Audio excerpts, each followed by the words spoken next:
Historically, the word theosophy refers to a specific esoteric tradition of Western Christian mysticism. Writers like Jacob Boehm and Emanuel Swedenborg explored hidden theological truths entirely within a European biblical framework. In the late 19th century, a Russian occultist named Helena Blavatsky emerged. She founded the Theosophical Society and began publishing massive volumes of what she claimed was ancient universal doctrine. The French philosopher René Guénon identified a severe problem with this movement. Blavatsky's teachings had absolutely zero historical or philosophical connection to authentic Western theosophy. To categorize her eclectic, fabricated system accurately, Guénon coined the term Theosophism, branding it a pseudo-religion to distinguish it from actual theological tradition. At the core of Theosophism is the claim that its doctrines were not written by Blavatsky at all. She stated they were telepathically dictated to her by a group of immortal Tibetan Mahatmas who secretly governed human evolution from a hidden Great White Lodge. By adopting the established title of Theosophy, Blavatsky engaged in a deliberate lexical hijacking. She attached her modern synthesis of parlor tricks and occultism to a respected historical tradition, securing an immediate, unearned intellectual authority for her new movement. Today, the modern world widely associates the word theosophy with Eastern mysticism, accepting Blavatsky's geographical origin story at face value. Guénon's methodology for exposing this fraud does not rely on theological debate. Instead, he performs a strict sociological audit of Blavatsky's timeline and associations. The specific target of this investigation is the reality of the Mahatmas, specifically Blavatsky's two primary spirit guides, Kuthumi and Moria. By tracing the morphological evolution of Blavatsky's spirit guides over time, the chronological record proves these Eastern masters are iterative fabrications built entirely on Western occult templates. To dismantle the myth of the Himalayan masters, we have to reverse engineer the timeline, leaving the mountains of Tibet and returning to the dimly lit parlors of Western spiritualism. In the early 1870s, Blavatsky operated in the United States and Egypt as a professional medium. Her daily trade consisted of organizing seances and producing physical materializations of spirits for paying audiences. During this period, she formed a vital alliance with Henry Steele Olcott, an American journalist and agricultural engineer who documented and validated her supernatural phenomena in the press. Blavatsky claimed her supernatural abilities were managed by her very first spiritual guide, a ghost who went by the name John King. John King was not unique to Blavatsky. It was a famously generic alias utilized by dozens of fraudulent mediums operating across the United States and Europe at the time, functioning almost as a stock character in the spiritualist circuit. This phase of her career collapsed when Blavatsky was repeatedly exposed for fraud. Investigators uncovered the mechanics behind her fake materializations in both Cairo and Philadelphia, publicly ruining her credibility as a medium. The foundation of Blavatsky's early spiritual authority was standard 19th century parlor trickery. With her reputation as a medium destroyed, she was forced to seek a new, untainted supernatural backing to remain in business.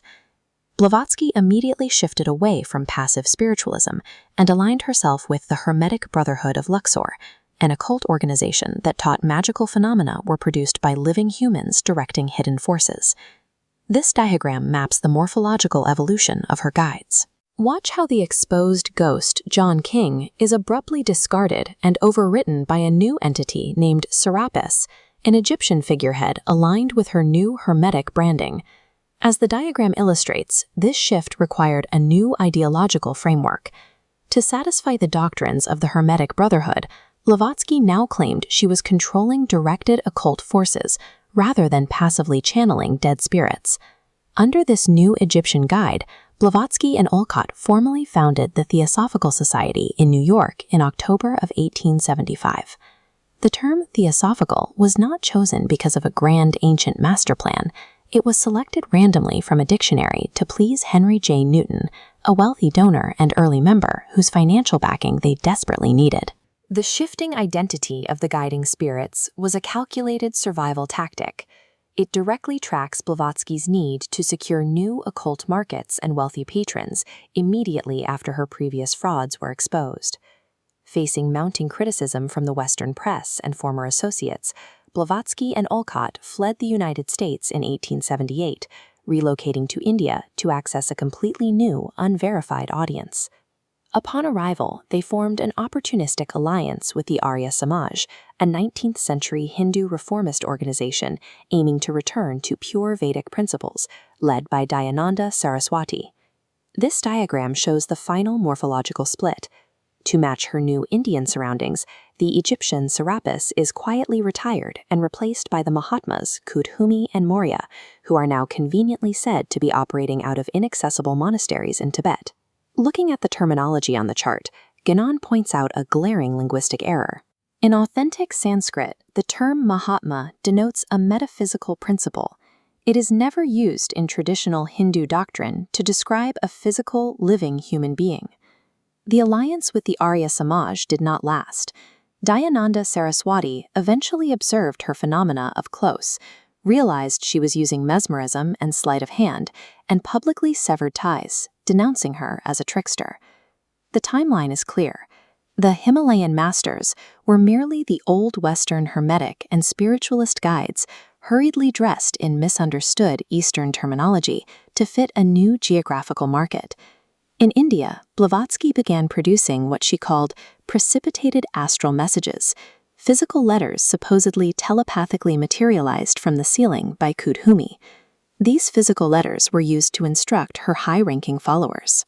This supernatural correspondence caused a crisis in 1883, known as the Kittle Incident, which triggered massive resignations among the most prominent members of the London branch of the Theosophical Society. This side-by-side text comparison shows the exact wording of a highly revered astral letter from Kudhumi next to a speech given by Henry Kittle, an American spiritualist.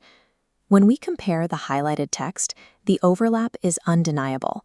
Kudhumi's telepathic Tibetan wisdom is a word-for-word copy of Kittle's speech, which had been published in a spiritualist journal months before the astral letter appeared.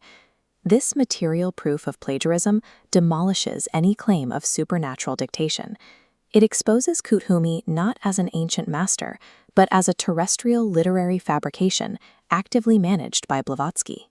If the Mahatmas and the Great White Lodge do not resemble anything in authentic Vedic or Buddhist traditions, we have to ask where Blavatsky actually acquired the structural idea for her hierarchy.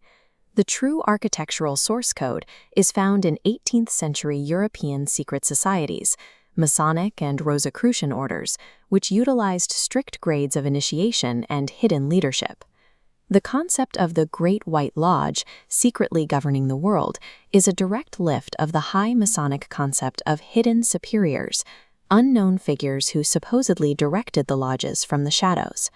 Furthermore, the concept of immortal telepathic Mahatmas perfectly mirrors the older Rosicrucian myths of the Imperator and the Adeptes, enlightened Western masters who were said to possess the elixir of life and communicate across vast distances. The structural model for Blavatsky's supposedly Eastern religion was copy-pasted entirely from the European secret societies she had interacted with decades earlier. The forensic timeline leaves no room for ambiguity. The guiding intelligence of the Theosophical Society evolved strictly according to Blavatsky's public relations needs, morphing from a spiritualist ghost to a hermetic entity to a Tibetan master to evade ongoing scrutiny. As René Guénon observes regarding the mechanics of occult fabrications, the model always precedes the copy. Blavatsky could only imitate the structures she already knew. The tragic irony of the movement is that by claiming to bring authentic Eastern wisdom to the West, Theosophism actually popularized a distorted, westernized parody of the East. Blavatsky did not discover ancient wisdom in the Himalayas. She engineered a highly durable pseudo-religion through serial plagiarism, parlor tricks, and the lexical theft of authentic traditions.